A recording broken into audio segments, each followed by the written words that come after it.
esos suelos compactos que llevan décadas de pastoreo continuo, que llevan ese sello, que tienen pastos muy enanos, pastos que no crecen, tiene ese sello y muy poquita capa arable. Si nosotros metemos el ganado con una metodología bien, podemos descompactar, podemos mejorar el suelo. Me ha tocado ver que el ganado solo bien manejado, suelos que están con muchos hoyos por el fango y todo ese asunto, se vuelven casi una cancha de fútbol. Entonces, el ganado bien manejado es una muy buena herramienta.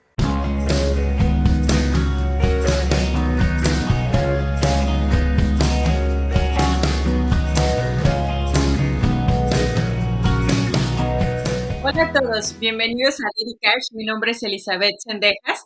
El día de hoy vamos a hablar sobre ganadería regenerativa y la producción de leche, y para eso pues tengo el enorme gusto de presentarles al MC Cristian Casillas. Bienvenido, Cristian, ¿qué tal? ¿Cómo estás? Hola Eli, muy bien, aquí estamos agradeciendo su invitación, agradeciendo la confianza de tenernos en su plataforma para difundir el trabajo que nos ha tocado hacer por estos lados. Muchas gracias, Cristian, por haber aceptado la invitación. Yo en lo personal estoy muy contenta. Cristian es un gran amigo mío. Tenemos muchos años de conocerlos y sabemos en los temas que está trabajando.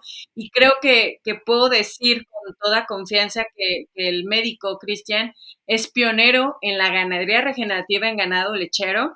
Todo el mundo habla de ganadería regenerativa actualmente, sobre todo en estos tiempos de ahora, pero pocos saben implementarlo en ganadería lechera, y pues uno de ellos es el médico Cristian. Doctor, para poder empezar a hablar sobre todo este tema, pues me gustaría que iniciáramos hablando del cambio climático, porque justamente de estos cambios climáticos es que nace la intención de aplicar a lo mejor ganadería regenerativa. No sé qué nos pueda platicar sobre esto. Pues mire, el cambio climático básicamente ya lo estamos viviendo. Lleva la sequía del año pasado, todo lo que repercutió económicamente en la cuestión de agrícola en el país y muchas zonas. De entrada ahí, pues ya estamos notando que está habiendo esta cuestión también que hubo en Groenlandia. Ya habían flores. Para unos era qué bonito, flores en Groenlandia. Para otros era, ay, Dios mío. O sea, muchos fenómenos que estamos teniendo en cuenta, ¿verdad? Mucho deshielo, mucho permafrost, que está empeorando las situaciones. Estamos nosotros experimentando cada vez tiempos de calor más extremos. Entonces todo eso está aumentando, está llevándonos a, llamémosle, no quiero ver muy exagerado, pero en una espiral descendente hacia problemas más difíciles, ¿no? Entonces, a eso aunado que pues gran parte, pues sí, tiene que ver la parte antropogénica, ¿no? Que los gases de efecto invernadero, antropogénicos, pero también basados, una gran parte es para producir nuestros alimentos, que nosotros no vamos a dejar de comer, ¿verdad? Alimentos y no dejar de la parte de inocuidad, calidad, cantidad. Y está esa otra parte que vamos a hacer más de 9,000 millones por ahí del 2050. 9,000 millones de habitantes en y tenemos el mismo planeta. Entonces lo estamos degradando, lo estamos devastando, estamos haciendo agricultura y ganadería convencional que no es sostenible. En unas décadas no va a ser tan sostenible como ahorita porque pues, todavía hay recursos naturales. Pero cuando no los haya, ¿cómo vamos a alimentarnos? Entonces estamos yendo directo en unas décadas a una hambruna a gran escala. Entonces, la manera de producir más que nada y este cambio climático nos están dando a pensar que tenemos que hacer las cosas diferentes.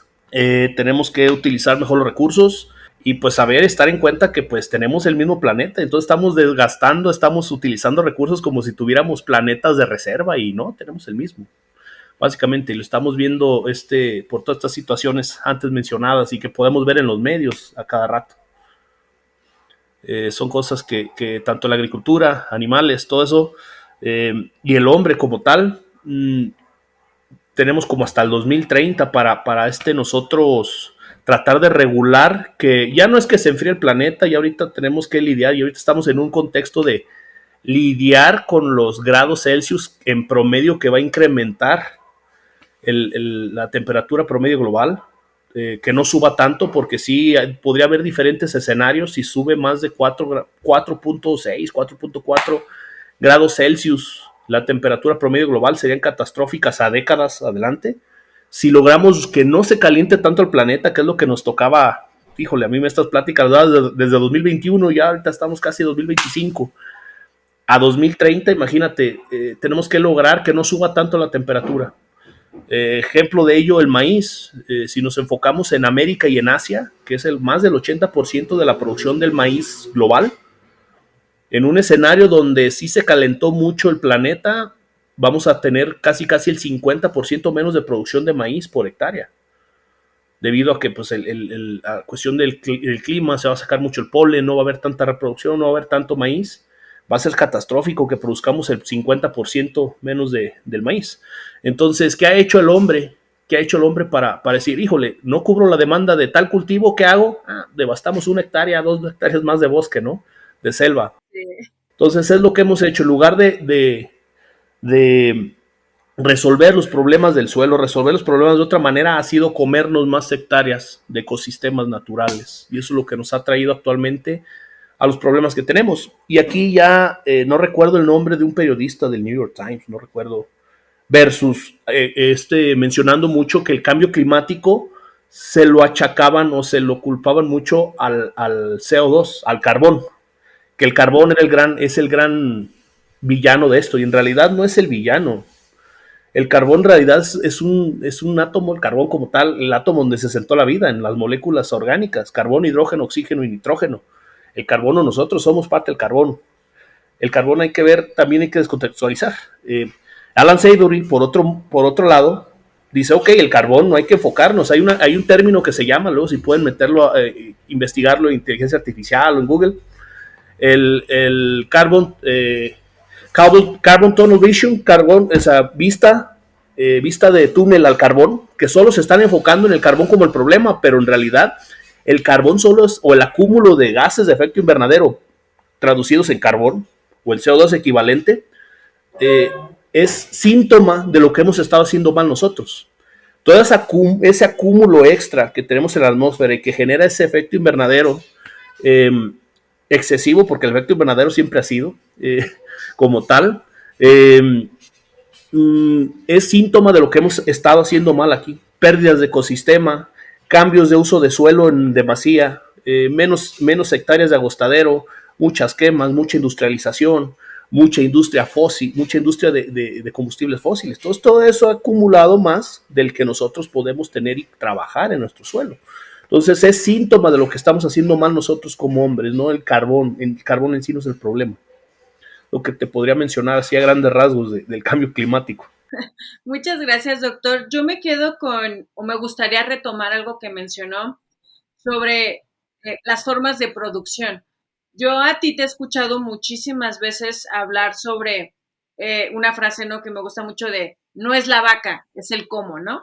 Y la sociedad se ha centrado mucho en la vaca es el problema, cuando el tema es, como tú bien lo mencionabas, las formas de producción que no son nada amigables para el medio ambiente, y hablando en producción de lo que sea, ¿no? O sea, no solamente de la industria agropecuaria, ¿no? Y una buena alternativa que se ha explorado en ganadería regenerativa, y tú la conoces muy bien, pues es la captura del carbono. ¿Cómo, Cristian, la vaca nos puede ayudar a capturar ese carbono? Muy bien, básicamente lo que es la vaca, o en este caso el eslabón clave que fue el herbívoro, ya es el herbívoro que evolucionó junto con el suelo, con el ecosistema. En tiempos actuales la vaca es ese eslabón, el herbívoro doméstico, es ese eslabón clave para cerrar un ciclo, llamémosle un ciclo corto del carbón. Dentro de los que son ciclos de los ciclos del carbón, el ciclo del agua, el ciclo del nitrógeno, esos ciclos biogeoquímicos que tiene el suelo, en realidad, necesita de ciertos eslabones, ciertos pasos. Te lo pongo de cierta manera. En este caso, si bien solo con ciertas plantas podemos nosotros estar intercambiando el carbón, te lo pongo de esta manera. El carbón que está relacionado con la producción de alimentos, con la producción, o que está relacionado con la vaca, versus el carbón que está relacionado con la industria de combustibles fósiles, es muy diferente. Sí, es el mismo átomo, genera las mismas moléculas como tal y contaminan igual. Sí, pero vamos viéndolo desde un punto de vista más objetivo. El carbón que tuvo que ver con la producción de alimentos, que tuvo que ver con la producción de la vaca, fue aquel carbón que nos ayudó a producir lluvia. fue aquel carbón que también nos ayudó a producir azúcares gracias a la fotosíntesis. Y esa fotosíntesis dio de comer a microorganismos en el suelo, microorganismos que pueden capturar carbono, que pueden generar humus. Entonces, ese mismo carbón, ese átomo de carbón está relacionado con producir más forraje para que nuestro ganado en agostadero consuma alimento. Ese carbón está más relacionado con las excretas. El mejor fertilizante que existe es la excreta de la vaca. Y esos átomos de carbón también fueron reutilizados. Fue un ciclo corto en esa cuestión. Pero hoy es que la vaca lanza mucho metano, y sabe que, ok, el metano tiene que ver mucho con la lluvia. Entonces, si nosotros hacemos la reacción según las atmósferas, según las condiciones, calor que se dan en la atmósfera, con el oxígeno y metano, vamos a reducir ese metano tan contaminante. Entonces el metano en realidad, vamos a ver, versus un carbono que produce la industria fósil, que fue carbón que se secuestró hace millones de años y lo estamos mandando en demasía a la atmósfera. Esa es la diferencia. Entonces, aquí en cuestión, el rumiante, llamémosle herbívoro doméstico en general, cumple una función importantísima porque tanto el pasto necesita ser comido, ser cosechado, ser renovado, ser procesado y excretado para cerrar ese ciclo de nutrientes en el suelo. Entonces, por sí solo tendríamos una oxidación de ese follaje, de esa biomasa, porque menciona también el abandono de no es hacerlo natural. Abandonar no es natural, decía Masanobu Fukuoka, un muy buen autor japonés que sí le recomiendo ese libro, La revolución de una brizna de paja. De una brizna de paja. Entonces, mencionar nosotros abandonar una agostadera, abandonar una parcela, no es hacerlo natural, ¿sale? Entonces, podemos decir nosotros que esta triada que lleva millones de años de evolución, que es suelo, tanto microorganismos como tal, lo que es la definición de suelo, que no es lo que nos enseñaron en la escuela, plantas y herbívoro. Esta conjunción de estos tres ha ayudado mucho o ha evolucionado al conjunto y se necesitan. Alan Savory menciona que hay muchos que dejan mucho tiempo el pasto secarse. Si nosotros estamos dejando es malo el sobrepastoreo, pero también el sobredescanso menciona que es malo, porque ya una vez que se seca, también emite CO2. Y también tenemos un forraje, tenemos un área que no utilizamos, que no ayudamos a sacar más cortes. Y entre más cortes saquemos, más pastoreo saquemos en un área determinada, estamos empujando a la planta a producir más, a capturar más y más que nada beneficiarnos de todo eso. Entonces, el herbívoro es importantísimo, ya que en este caso también veamos a la vaca la vamos a ver como una cosechadora, una descompactadora, una fertilizadora, una inoculadora y también también que nos va a dar nuestro sustento. Entonces la vaca en realidad hay que verla con muchas cuestiones. Si nos fijamos en la pezuña de la vaca como tal, cómo tiene estos bordes, y tan mal que vemos que el ganado solo llegue y consuma y no consuma todo el pasto, solo una parte lo pisar no es tan malo, ¿eh? En ocasiones hay veces parcelas que llegan y está todo el pasto seco, ese pisoteo, ese corte que hace con la pezuña al pisotear el ganado, también ayuda a generar con el macoyo un rebrote nuevo. También el ganado, pisar descompacta el suelo. Esos suelos, una vez si hacen el experimento, esos suelos compactos que llevan décadas de pastoreo continuo, que llevan ese sello, que tienen pastos muy enanos, pastos que no crecen, tiene ese sello y muy poquita capa arable. Si nosotros metemos el ganado con una metodología bien, podemos descompactar, podemos mejorar el suelo. Me ha tocado ver que el ganado solo bien manejado, suelos que están con muchos hoyos por el fango y todo ese asunto, se vuelven casi una cancha de fútbol. Entonces, el ganado bien manejado es una muy buena herramienta. Sí, es parte de la solución, ¿no? La vaca no es el problema, es parte de la solución sabiéndolo manejar, ¿no? Y también, doctor, me gustaría que nos platicara brevemente de las diferencias entre el término sustentabilidad versus ganadería regenerativa o versus regenerativo. Sí, esa es una cuestión más controversial, porque llegó un momento en los 80s, 90s que estaba la cuestión orgánica y ya todo era orgánico, en 2000s, y hasta certificaciones orgánicas cuando pues en realidad pues no era todo, ¿sale? Entonces ahorita últimamente ya todo es sustentable, ¿no? Esto es sustentable y esto es sustentable y a todo le están llamando sustentable, se está viciando mucho ese término, ¿sale? Y pues ha tenido que venir mucho con esta temible palabra que se llama greenwashing, Entonces, lo regenerativo es una cuestión que cuando nosotros tenemos lo sustentable, básicamente es sustentable. Si nos vamos al libro de agroecología de Sarandón y Flores, sustentable es sostener, que es, ¿sabes qué? Se refiere a que nosotros tenemos que producir o tenemos que vivir, calzar, consumir, vivir, sin quitarle los recursos a las generaciones futuras, vivir con eso, sostener. Pero básicamente a eso hay que tirarle para sostener.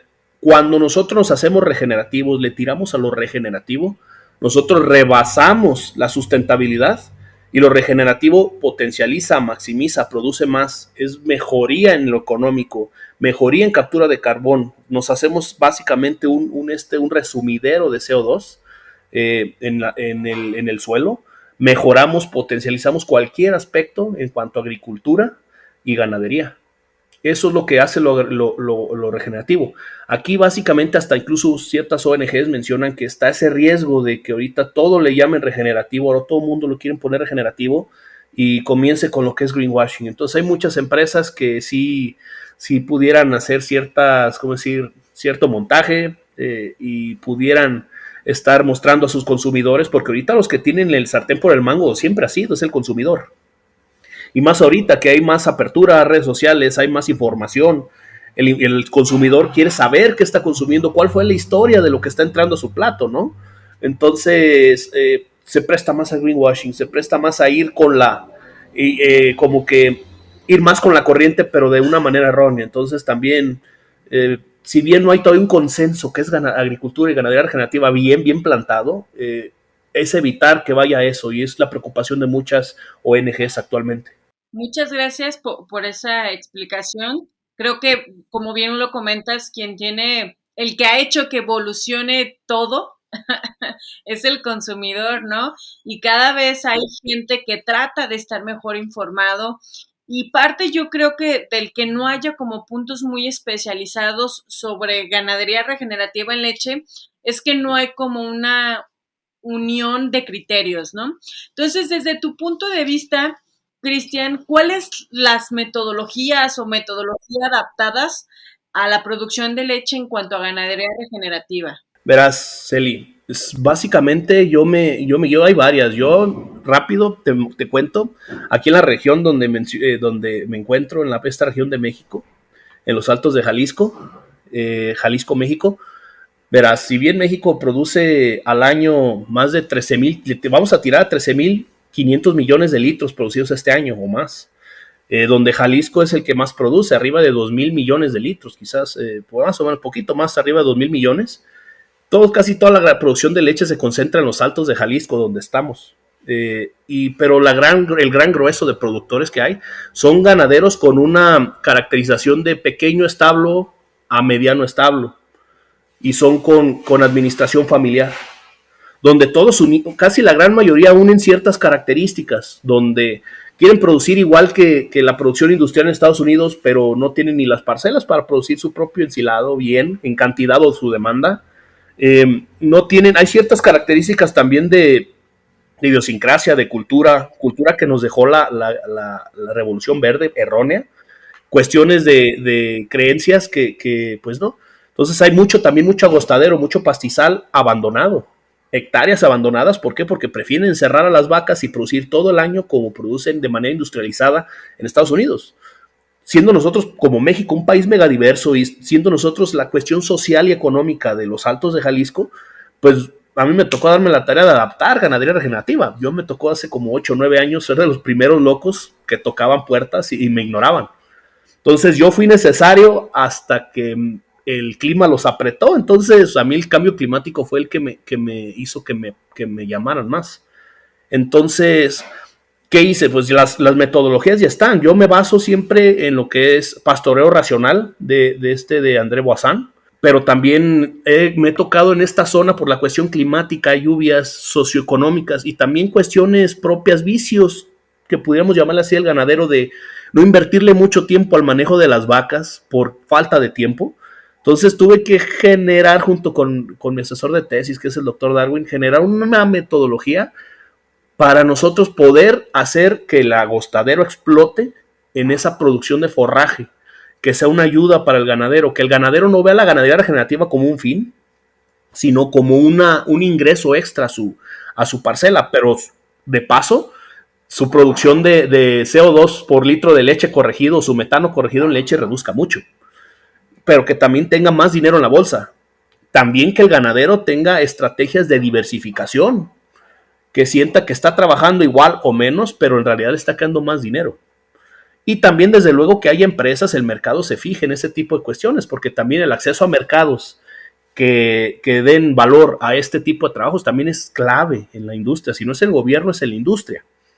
Entonces, si bien son metodologías ya estipuladas, yo hoy me tocó hacer, y fueron como 8 años de investigación que nos tocó, para al fin nosotros decir, tenemos esta metodología adaptada a los Altos de Jalisco para producir leche bajo nuestras condiciones. Y digo nuestras condiciones porque aquí las empresas nos piden volumen, nos piden calidad, y para la genética no nos dejan mover mucho. Entonces fue muchos contextos. Entonces, básicamente eso es lo que nos tocó trabajar durante 8 años, y ya lo tenemos, metodología, le llamamos GRLA, Ganadería Regenerativa Lechera Alteña.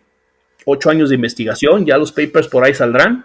Ya hemos escrito algo, un capítulo en un libro que también luego les presumiremos, y también poquitos escritos en congresos. Entonces, hay más que nada, es en esencia eso lo que hay que adaptar en metodologías. Muy bien, doctor, muchas gracias. Y creo que justamente el interés también de la ganadería regenerativa, pues se ha apoyado mucho, o más bien que los ganaderos tengan ese interés a ganadería regenerativa, pues justamente también tiene que ver mucho la industria, ¿no? La industria ha presionado por incluir este tipo de sistemas en las formas de producción, ¿no?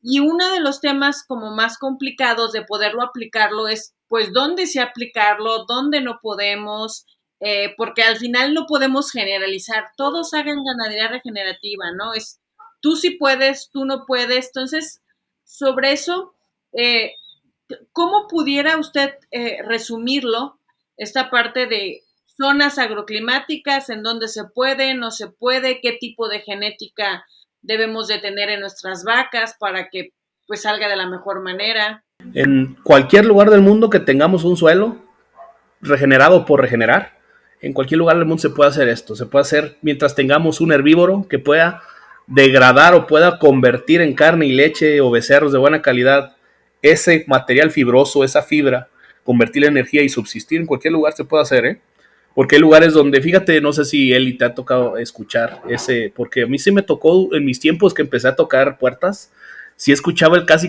el mismo pretexto en todos lados. Decía, no, aquí producir a pasto, no, aquí no estamos en Nueva Zelanda, no, allá que produzcan a pasto y todo eso. No estamos en las Pampas, no estamos en Uruguay, no estamos allá en las Pampas y todo eso, en Argentina, todo eso, no estamos allá, no podemos producir a pasto, no, sácate, no podemos. En cualquier lugar que tengamos nosotros acceso a tenencia de la tierra, acceso a agua, y el suelo esté produciendo forraje, materia vegetal, biomasa, cualquiera que sea, no necesariamente pasto como tal, porque en realidad también otro vicio que tiene por aquí el ganadero, solo quiere ver pasto, parejito, desmontado y pasto. Oyes, una pradera polifítica, supieras lo mucho que beneficia a tu agostadero. Esas huizacheras que tenemos, esos árboles, esos bosques espinosos que tenemos en esta región, tan ricos en leguminosas, que ya tenemos un ganadero aquí en esta zona que todo el año cierra pastoreando o ramoneando, que él ya se olvidó de deudas, él ya se diversificó. Entonces, oyes, aquí hay que fijarnos también en la cuestión silvopastoril. Entonces, más que nada es quitarnos mucha esa la cuestión de qué zonas sí, en qué no. Si bien, hablando de México, tenemos 3 zonas, yo me ha tocado ver 3 zonas donde se ha practicado la ganadería regenerativa con mucho éxito, que más que nada lo que determina es la disciplina, la disciplina, y porque nunca me ha tocado ver un cristiano que haga ganadería regenerativa bien, con disciplina, vea resultados, y nunca he visto que digo, no, siempre no, nunca he visto uno que se devuelva, a ya no hacerla. Si se devuelve, a lo mejor es por deudas, porque tuvieron que vender las vacas o por X o Y. Pero por las prácticas que nunca hacían, ahora hacen, híjole. Ahora dicen, ya no me vuelvo para atrás, Ojo, siempre y cuando hayan hecho con disciplina y a conciencia la ganadería regenerativa. Entonces, si nos ponemos a ver a zonas agroclimáticas, así a grandes rasgos, podemos ver que en Chihuahua, en Sonora y en aparte, el desierto lo vencieron. Si a mí me tocó ver que era desierto, lo vencieron. Lugares donde te llueve en ciertos lugares 100 milímetros, pero te llueve de trancazo y te llueve y se vienen todas las corrientes de agua bruta que hasta descarrilan trenes, pero nomás una vez al año. Hay lugares donde te está lloviendo casi todo el año, su estiajes son de menos de un mes. Te llueven de 2, casi los 3,000 milímetros al año, que es en la costa, en el sureste, en el que es trópico bajo, trópico alto, trópico húmedo, trópico seco. Y aquí que estamos nosotros en Tepatitlán, que estamos, podemos decir, que abarcaría el altiplano mexicano, son 3 zonas que me ha tocado que tienen sus diferencias. Entonces yo adapté a las condiciones de que a lo mejor aquí nos llueve de 500 a 900 milímetros, nos llueve en ciertos meses, ahí en Chihuahua les llueve, Sonora, de 100 a 200 milímetros, 300. Entonces es adaptar los manejos. ¿Cómo vencieron allá en el norte, en el desierto? ¿Cómo vencieron el desierto y pudieron producir más becerros? Antes era de 20 a 40 hectáreas por una vaca. Ahorita se están reduciendo a 5 hectáreas por vaca. ¿Pero por qué? Les llueve muy poquito. Ellos le tiran solo a un corte cada 18 meses. Ellos lo que no les da de agua lo tienen en terreno. Ranchos tipo tipo Yellowstone, llamémoslo así, de 5, 10, 15 mil hectáreas, que dices, ok, yo voy a planificar, que la clave es planificar. Yo le voy a tirar a una rotación de 18 meses, con ganado seleccionado, un frame bajo, Angus Machona, meter al ganado más adaptado para el desierto. Entonces, lo que han seleccionado se están yendo para otro lado ya. Entonces, es bajar, es darle la vuelta en 18 meses y le tiran un corte cada 18 meses. Entonces, ahí en un contexto de salirnos de la caja, caray, pues es verdad. Podemos albergar más ganado y podemos tener alimento siempre y con el rumen bien ajustado. Si nos venimos acá a esta zona donde estamos nosotros, y a lo mejor tenemos más vegetación, tenemos a lo mejor un poquito más árboles de esos que están leguminosas como el huizache, mezquite, todos estos tipos de lugares semiáridos, podemos nosotros, a lo mejor son ranchos más pequeños, pero podemos nosotros adaptarnos a la cuestión del agua. Aquí el agua manda.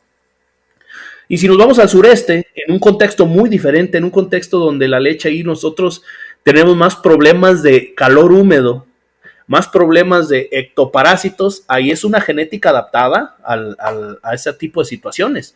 Necesitamos ganado adaptado al calor húmedo y a ectoparásitos. Entonces ahí estamos sacrificando mucha producción. Son producciones de promedio de 7 litros, pero oye, es solo lo que levantó esta hoy. Si me pongo a hacer cuentas no por individuo y me pongo a hacer las cuentas por hectárea, ¿cuánta leche cosecho por hectárea al día? Hay veces que son producciones de 500 litros por hectárea al día. Que pues a lo mejor lo que está produciendo al día un ganadero aquí de Los Altos, un ganadero promedio, de 20, 30 vacas con un promedio de 25 litros y con ganado suplementado. Entonces hay que investigar y no juzgar mal cada contexto y cada lugar y cada sistema de producción. Simplemente es tratar de ver el por qué y para qué. Entonces la ganadería regenerativa también es ver esa cuestión de máxima rentabilidad sostenible por hectárea. Perfecto. Y ya si hablamos más de genética, retomando lo que es la parte del sureste, pues a lo mejor hay más razas criollas, que aquí, dicho sea de paso, la raza criolla tiene mucho que decir y mucho que darnos. Colombia hay muchas razas, en México tenemos nuestras razas criollas, que en realidad cuando empezaron a hacer cruces con cebú, pues todo lo bueno se lo adjudicaron al cebú, pero pues, en realidad el criollo también tenía mucho que dejarnos, porque el cebú tiene, el criollo tiene más de 500 años de adaptación. Y el cebú creo que lo trajeron a principios del siglo XX, entonces, pero el cebú que nos quitó mucho, ¿cómo decir? Ganado muy frío, ganado que a lo mejor en reproducción habríamos que hacer muchos otros manejos para entrar el ciclo. A lo mejor esperar con el cebú nuestro primer becerro mínimo a los 35 meses, hay quien menciona que 4 años, no sé. Entonces son cosas que, híjole, el criollo no era tan así.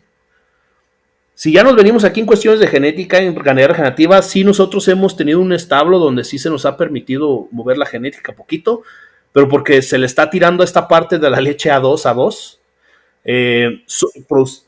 producir más sólidos, y pues nosotros el ganadero ha escogido más la raza Jersey, que si bien también le mencionan, es que ese ganado cuando va cuando ya va al rastro, pues no te le sacas nada de carne. Entonces, esa cuestión genética. En el norte, pues es ganado ya más adaptado al calor. Aquí más cuestiones, ya podemos ser más comerciales, más. Entonces, el contexto de la genética sí ya sería un tema enorme, pero eso es lo que podríamos hablar en zonas agroclimáticas junto con genética. Lo que te puedo decir hacia grandes rasgos, Eli. Muchas gracias, Cristian. Sí, son temas muy amplios. Ya para finalizar, doctor, me gustaría que nos diera 2 o 3 claves nada más para aplicar ganadería regenerativa en leche. Primera disciplina. Es que esto es más parte humana, ¿eh? Sería disciplina, sería más que nada tenencia de la tierra y tenencia de la tierra, disciplina y acceso a agua. Ya lo demás viene por otras cuestiones de que se pueden o no. Con esas tres podemos empezar muy bien. Pues muy bien, pues le agradezco mucho, Cristian. Como ya lo comentaba al inicio de la plática, eres pionero en ganadería regenerativa, en ganado lechero. Pocos lo hacen en ganadería lechero. Te felicito mucho por tu trabajo, sabes que te admiro. Y pues bueno, yo espero que todos disfruten este episodio de Dairy Cash y nos vemos en la próxima. Que tengan buen día. Muchísimas gracias y pues como decimos siempre, acá en esta zona ya en ganadería regenerativa es PRB en ganado lechero, tan difícil como gratificante. Así es. Gracias.